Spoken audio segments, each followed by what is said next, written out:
E aí, pessoal, bem-vindos ao Corujaverso. Eu me chamo Diego e hoje é dia de análise dos episódios 10 e 11 de Dragon Quest Dino Daibuken, o remake do nosso Fly, o Pequeno Guerreiro. E como vocês podem já ter percebido no título, eu deixei mais uma vez juntar os dois episódios para fazer uma análise dupla, porque eu achei mais completo. Assisti o 10, vi que com uns ele poderia se completar melhor, então vou continuar com esse formato. É claro, se assistir o 12 agora e ver que ele é redondinho, eu posso fazer só a análise do 12 e vocês vão receber essa análise. Então, já para vocês ficarem cientes, quando tem análise aqui no Corujaverso, quando é análise de um episódio duplo, assina aí o sininho, tá? Se inscreve no canal pra vocês poderem ter o controle de todos os vídeos que são lançados aqui. E nesse episódio duplo, nós vimos a ameaça do Hynkel, um ex-discípulo do Avan muito poderoso e também bem controverso, né, que vai dar tá dando muito trabalho pro nosso Fly. Pois bem, vamos começar logo a análise agora. E assim, essa análise ela vai ser indo direto, assim, não vou ficar fazendo volta como o episódio 10 que ficou mostrando dois núcleos do Fly e da reunião lá dos comandantes. A gente vai mandar mais ou menos direitinho, assim, sem ficar fazendo muitos rodeios, tá bom? Pra ficar algo mais dinâmico e divertido pra vocês. O episódio 10, ele já começa com o Rei de Romos, ele parabenizando o Fly, o Pop e a Man, e dando presentes para ele, armaduras, dando roupas, vestimentas de herói, e nomeando o Fly como um herói, mas ele falou que ainda tem muito a fazer, então não gostaria de ser chamado de herói no momento. Então o Rei de Romos, ele, para mostrar toda a sua gratidão por Fly ter salvo o reino da ameaça do Crocodile, que ele faz? Ele empresta um navio muito bacana, muito interessante, para fazer o transporte do Fly para o próximo reino, né? Primeiro nós vemos que ele leva o Braz lá para a antiga ilha e depois vai levar o Fly já para um novo reino. A gente vê uma coisa muito interessante desse barco, é que quando uma criatura vai atacar, toca no navio, automaticamente ela sente dor e foge. Por quê? Porque esse navio ele vai soltando água benta, é uma coisa muito interessante, vai afastando os monstros, né? E o que acontece? O Fly está querendo ir para o reino lá de Papnica da Leona, né? O navegante até ele pergunta lá, o comandante, ele fala, mas por que você quer ir para esse reino? Tem tantos outros reinos maiores e mais importantes.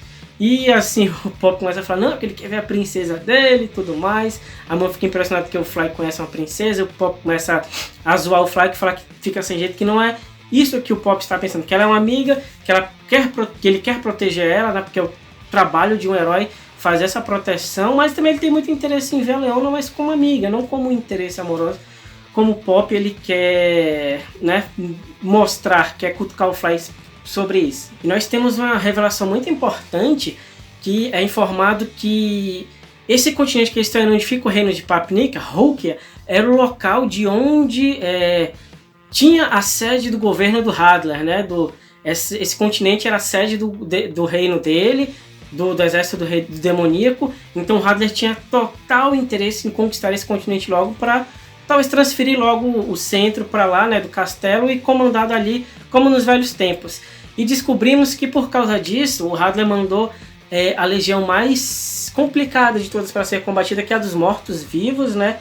E parece que eles já estavam atacando o reino lá, então não teria muita chance do reino de Papnica confrontar esse exército dos mortos-vivos, porque é muito desigual em combate. Mas o Fly decide mesmo assim ir para lá para ver o que acontece. No núcleo dos monstros, ali nós vemos primeiro o Hadlar. Ele está sendo treinado pelo Vorn, que ensina uma nova magia para o Hadlar, para ele ficar muito mais poderoso. Então tem esse interesse do Vorn deixar o Hadlar cada vez mais forte. Nós vemos isso quando os comandantes constatam que ele está mais forte. E também uma premiação por ele ter acabado com o Avan, o antigo herói que pôs fim à ambição do exército demoníaco. Então o Hadlar ele aprendeu mais uma magia de calor mais poderosa que todos, e junto com a sua magia de explosão agora ele está bem mais poderoso, né? Mostra que quando ele treina, ataca esse golpe, causa um tremor no castelo, né? O Zaboeira vai lá ver o que é, ele vê que o Hadlar está treinando. Então o Hadlar decide fazer uma reunião com todos os comandantes e vai convocar todos eles, e nós vamos para o Reino do Norte, onde nós vemos o Flizzard. Ele é uma criatura metade gelo, metade fogo, do exército Gelobrasa, e ele tá botando o reino para baixo. Ele tá lá frustrado, que ele fala, nossa, os comandantes mais poderosos desse reino vieram me enfrentar e me deram o mínimo trabalho. Ele mostra muito cruel, queimando pessoas, congelando. E nesse momento chegam lá um bichinho de fogo, de gelo, São seus mensageiros falando, ó, o Hadlar ele tá convocando todos os comandantes para uma reunião de emergência presencial. E ele estranha o que está acontecendo, né, e tudo mais, mas falam, ó, acontece, parece que o Crocodile ele foi derrotado por um garoto, por um novo herói, e o Hadlar quer reunir todo mundo agora para tratar desse assunto. E o Blizzard ele fica muito impressionado que o Crocodile ele foi derrotado. É um comandante, né? Talvez seja o mais fraco, mas ele ainda é um comandante. Então ele fala, beleza, eu tô indo para lá, fiquei interessado, curioso com relação a isso, e vocês vão continuar a conquista desse reino, falta pouco. Congele os humanos e queime todas as aldeias, mostrando toda a sua crueldade. E depois ele já é visto ali no castelo, ele encontra com os Zabueiros, eles começam a conversar ali. E ele começa a falar, nossa, o Crocodile foi derrotado por um garoto, que estranho isso, essa situação. Então o Zabueiro leva para onde o Crocodile está, para uma surpresa, ele está nesse castelo recebendo um tratamento em uma câmara que vai tentar reviver ele, mas ele tem apenas 50% de chance de se recuperar. E o Blizzard ele conclui que não é uma pessoa comum qualquer que consegue causar danos na pele de aço do Crocodile, que é alguém realmente muito poderoso, então que deve realmente ser confrontado pelo exército, né? O Zabueiro até fala, nossa, realmente ele não é apenas um maníaco que gosta de combater, é alguém que tem instinto também.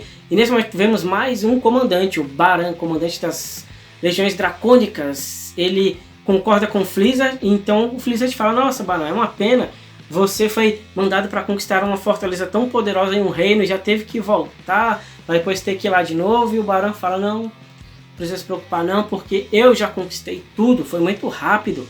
Tanto o Blizzard quanto os Zabueiros ficam impressionados, porque era um reino muito poderoso, agora eu não me recordo muito bem o nome do reino, mas era um reino muito poderoso que o Baran conquistou rapidamente e voltou. Então eles falam, nossa, ele tem o poder de praticamente parece um deus, né? E a sua legião já foi falado que é a legião mais poderosa, que é a legião dracônica. Então nós vamos agora para a reunião lá que tem os comandantes, onde tem o Hadlar, comanda o exército, tem o Baran, tem o Blizzard, tem o Zabueiro, estão os três lá. O Crocodile foi derrotado e o Mistburn ele aparece ali para surpresa do Blizzard que eu não tinha percebido. Então 4 comandantes, falta um, Hyrule.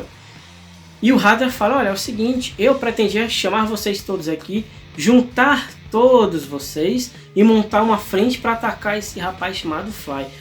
Olha o impacto que o Fly causou, derrotando apenas o Crocodile e machucando o Hadlar. Mas o que acontece? O Vorn, o rei do outro mundo, né? Falou que ele já mandou o Hyrule acabar com o Fly, já foi lá pro continente, já tá conquistando o reino e tudo mais. Isso causa uma surpresa e uma fúria no Blizzard que fica falando, não, como é que um humano é encarregado de uma missão tão importante? Isso é inaceitável, eu não vou aceitar isso. E começa um bafafá ali, uma conversa toda. Então o Mistburn, ele começa a rir e surpreende todo mundo, que ele não se comunica, parece que ele fica por silêncio em décadas, talvez em séculos. Ele começa a rir e fala, olha, é o seguinte, a vontade do Rei Vorn é a vontade suprema. Se ele decidir que o Hyrule vai acabar com ele, o Hyrule vai fazer isso e todos têm que respeitar essa decisão. E é o óbvio a se fazer, né? O bicho é o mais poderoso, o treino Hadlar tá acima de todos, tá no castelo dele. E alguém vai discordar? É burrice, suicídio. O Hadlar até fala, não, realmente ele é o mais indicado para essa missão. E a gente descobre por quê, né? Chegando lá no reino, vê toda aquela devastação, Fly, os companheiros. E depois eles veem que um exército de mortos-vivos está atacando o reino. Eles começam a lutar, começam a destruir esses mortos-vivos que são caveiras que voltam, eles recuperam e voltam. Então causa toda uma seriedade na situação, mas eis que eles são salvos por um guerreiro. Aparece um guerreiro, um misterioso que derrota, ele fala que está ali pelo reino. O Fly pergunta, nossa guerreiro, você sabe o que aconteceu com a Leona, com o reino, com a família real, e com todo mundo que está ali? Ele fala que não sabe o que aconteceu com a Leona, gostaria de saber, que tem 2 dias que o reino foi tomado pelo exército. O Pop ele fica suspeito ali, vê o cara meio mal encarado, emana uma energia meio estranha, mas para surpresa de todo mundo, esse guerreiro ele se revela como discípulo do Avan, na verdade o primeiro discípulo, e mostra até a insígnia. O Pop, se você é realmente discípulo, então mostra ele, mostra a insígnia. Aí o Pop continua, mas como é que a gente vai saber que você não roubou isso de alguém? Ele fala, não, é impossível, eu fui treinado pelo Avan. Então o Fly já empolgado fala, nossa, um guerreiro como você deveria nos ajudar a libertar o reino, lute, fica ao nosso lado. Enquanto isso o Pop sente daquela espada dele emanar uma energia totalmente estranha. E o Pop tá certo. esse guerreiro se mostra como Hyunkel, o comandante da Legião dos Mortos-Vivos, o espadachim demoníaco, e ele foi lá para conquistar esse reino. Ele começa a falar que realmente ele foi um discípulo do Avan, soube da morte do Avan, lamenta porque ele queria ter matado o Avan, e fala que usa essa insígnia apenas para atrair novos discípulos para poder acabar com eles. Então ele tem todo um problema com o Avan mesmo, né? E o Fly não gosta dessa situação, eles começam ali a combater. O Fly usa seus golpes, usa o corte da terra, o Hyunko ele protege como se não fosse nada, desvia do corte das ondas, que é um golpe rápido, e ataca o Fly, né? Então o Fly vê que a situação é complicada, que ele é muito poderoso, um espadachim notável, e usa o Avan Strush. Acho que ele não queria usar no discípulo do Avan, mas ele vê a situação e vê que o Hyunko realmente está no lado negro, e corta com o Avan Strush, mas o Hyunko ele se protege, e acaba sendo o episódio 10, e no 11 a gente vê que ele começa a utilizar técnicas do Avan também nesse combate, e ele derruba o Fly, ele fala, é o seguinte, meu querido, ele não fala meu querido não, você não dominou totalmente o corte, dá pra ver você não dominou o corte do ar, nem eu consegui dominar isso a tempo, então o seu golpe, Avan Strush, é incompleto e não vai causar nenhum dano, vou te mostrar um golpe de verdade, o Avan Strush de verdade, ataca o Fly com ele, quebrando ali o escudo que ele tinha ganhado, que ele ganhou do rei de Romulus, e mostrando toda a sua ameaça. Então, nesse momento ele fala que não tem como eles derrotarem ele, e ele fala que além de ter todo esse domínio da espada e ser mais poderoso que ele, ter esse domínio do Avan, ele tem uma arma secreta, que é uma armadura que foi dada pelo próprio Vorn. Então, a gente já viu, o Vorn ele tinha mandado o Hyunkel acabar com os discípulos, conquistar esse reino, e deu de presente uma armadura. E o que é essa armadura? Além de dar um poder defensivo enorme, ela anula a magia. Se você atacar magia nele, é como se não fosse nada, saca? Então é muito poderoso, ele mostra essa armadura. O Bob até fala, não existe isso, você está blefando. E o Hyunkel desafia ele, então o Pop começa a atacar com magias e vê que não causa efeito nenhum. Então ele ataca o Pop, né? Depois o Fly também, a Man tenta assumir a batalha e fala, nossa, você foi um discípulo do Avan, por que você está fazendo isso? Né? Por que você está lutando, por que você está fazendo isso? Ele começa a atacar a Man, derrota ela também, depois o Fly vai lutar, apanha também, eis que o Hyunkel ele vai utilizar o seu golpe mais poderoso para acabar com ele. Então ele utiliza um golpe muito poderoso, que a gente vê logo na frente, que é chamado de Turbilhão Sangrento. O Pop tira o Fly da frente do golpe, mas mesmo desviando eles são atingidos pelo golpe e são derrotados, né? A Man também não consegue fazer muita coisa. Então nós vamos ver o passado do Hyunko, porque Hyunkel, ele tem tanto desprezo pelo Avan. O Hyunkel ele foi encontrado por Bartos, um dos membros mais fortes do antigo exército demoníaco, né? O cavaleiro, e foi adotado por ele, por sua legião, e o Hyunkel ele foi sempre tratado muito bem. Ele sabia que o exército demoníaco fazia. Ele foi criado dentro de um castelo e falou, você não pode sair daqui, tá? Você não pode. Ele foi criado, muito bem tratado. O Bartos ele se mostrou uma ótima criatura, mesmo sendo um monstro do exército demoníaco. Ele tinha uma certa humanidade, né? Então o Hyunkel ele cresceu com felicidade dentro do castelo, até que um dia o Avan decidiu invadir lá com os heróis para acabar com o Hadler. Teve toda uma batalha, o Bartos falou, vou ter que enfrentar o herói, talvez eu não volte, mas eu agradeço por ter te conhecido, ter te encontrado. Dito feito, o Hadler é derrotado, e quando ele é derrotado, a influência no exército dos monstros é notória, desaparece. Os monstros que antigamente eram hostis e ferozes, eles ficam mais tranquilos, e o exército dos mortos-vivos, eles, como eles já tinham morrido, né, e eles não podem mais voltar, se desfazem e somem. E antes disso, o Hyunko ele vê o Bartos chora quando vê o Hyunko, agradece pelas lembranças e desaparece, né? Sem efeito do Hadler, todos esses são destruídos e desaparecem. Vemos também membros do exército do Bartos que estão mortos ali, o Hyunko vê eles e tudo mais. De repente o Avan aparece perguntando quem é a criança, quem é o Hyunko. Ele não se identifica, não fala que é o filho do Bartos e que é vingança, porque ele sabe que naquele momento ele não teria como derrotar o Avan, não teria como causar o menor dano. Então o Avan vê a criança, ele pensa que é como se ele fosse um escravo, algo assim, uma vítima de guerra, e decide treinar ele. E por um bom tempo o Hyunko ele é treinado, ele mostra um grande feito. Então o Avan ele fala que sente uma energia negativa do Hyunko, uma energia maligna, eis que ele se revela como filho do Bartos, né, filho adotivo. e que ele teve esse tempo todo treinando para poder matar o Avan e vai utilizar o seu golpe, né, secreto contra o Avan. Eis que o Avan de repente ele ataca de uma vez, né? Depois ele revela que atacou o Ryunkyo por causa de seus reflexos, que ele sentiu que se ele fosse atingido daquela distância para aquele golpe limpo, ele seria morto. Então ele tá numa ilha, ele derruba o Ryunkyo no mar, mas logo em seguida ele vai atrás dele, mas não encontra porque o Mr. Burn ele aparece, viu a situação, puxa o Ryunkyo dali e fala: agora você vai fazer parte do exército demoníaco.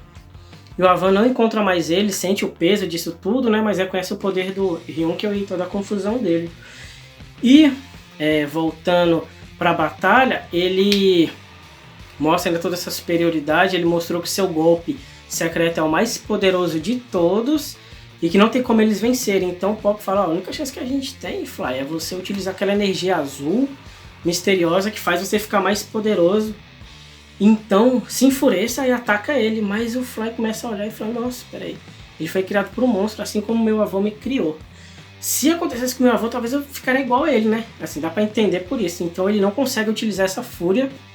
Eis que o Ryunkyo usa uma tática diferente das técnicas dele. Ele falou que não sabe usar magia, só os ataques de corte, né? E só uma observação, o Fly, ele também não... Os ataques dele do Avan de corte da terra, do mar, Avan Strush, eles não são magia, eles são cortes de espada. Então esses golpes podem acertar e cortar a armadura do Ryunkyo, tá? A magia, aqueles de fogo, de gelo e tudo mais, que eles utilizam as armas da Man. Então ele prende o Fly, possivelmente ele aprender esse golpe com o Mr. Burn, ele vai dar o golpe fatal, e quando ele vai atingir o golpe fatal, eis que ele é detido por quem? Pelo Crocodile. O Crocodile ele apareceu lá, muito machucado, veio com aquela garuda dele e falou: o seguinte, eu não gostaria que a pessoa que me derrotou fosse morta nessas circunstâncias, então eu vim aqui salvar o Fly. Ele começa a falar todo um discurso, né? O Ryunkyo falou: eu nunca imaginei que você fosse trair o nosso exército do mal. E o Crocodile falou: eu nunca vi você como exército do mal, eu sempre vi você com uma mágoa muito grande com os humanos, mas você não se encaixa nisso. Os humanos, eu odiava os humanos, mas eu aprendi a respeitá-los. No meu último combate, eu vi que eles lutam por amizade, que eles se entregam, que eles têm esperanças, e na verdade eu gostaria de, se eu morrer, renascer como humano. Resumindo todo o discurso do Crocodile, que é muito bacana, vocês têm que acompanhar, se emociona e fala pro Pop: é o seguinte, garoto, eu comando as bestas, aquela criatura ali, a garota, ela só responde ao meu chamado, então você vai pegar o Fly e vai fugir dali.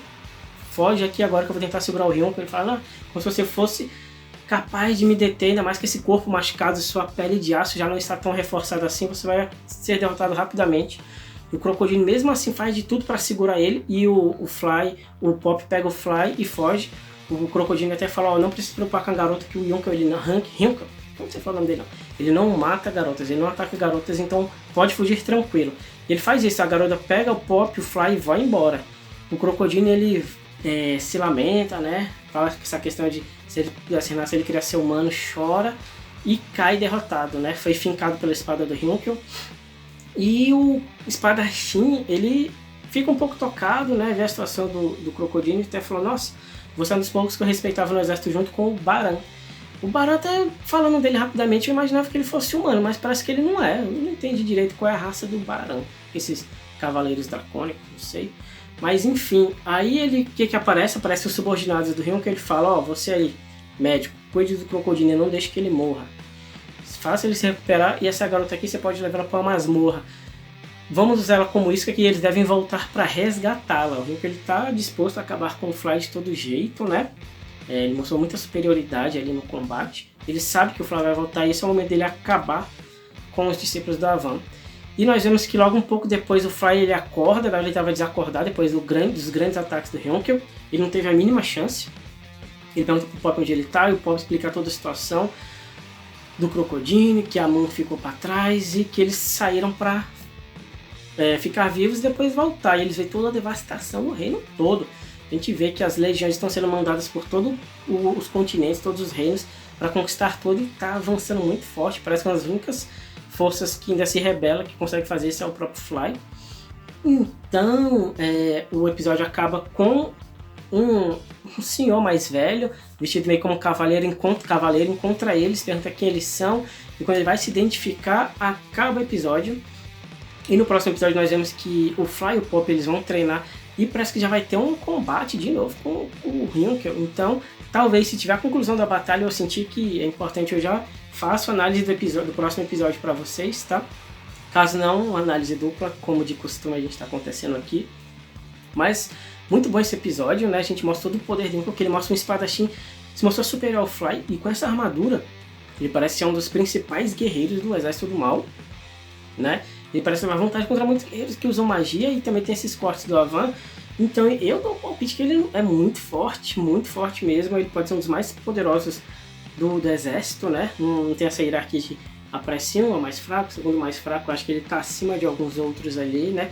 Também temos a situação do Baran, que ele viu que o Hadlar está mais forte, todos reconheceram que o Hadlar está ficando mais forte. Ele falou que, aparentemente, por enquanto, o posto de comandante do exército está em segurança com o Hadlar. Por enquanto, parece que ele quer tomar esse posto o quanto antes, né? Então ele deve ser também muito poderoso. Fiquem de olho porque ele derrotou um reino muito forte que deixou até mesmo Freezer impressionado. Então esses dois chamaram muita atenção e o Mr. Bunny também, misterioso, apareceu para treinar o Hynkel. Então o exército parece que ainda vai ter muito destaque e um desenvolvimento bem bacana. Então é isso, pessoal. Se vocês gostaram desse vídeo, deixa aí o seu like, comenta o que você achou do review dos 2 episódios, se inscreve no canal, como eu falei, assina o sininho aí para receber notificação quando tem vídeo aqui no Corujaverso. Muito obrigado pela sua atenção, sua audiência. Se quiser falar comigo, tem minhas redes sociais aí na descrição. Aguardo vocês nos próximos vídeos e fui!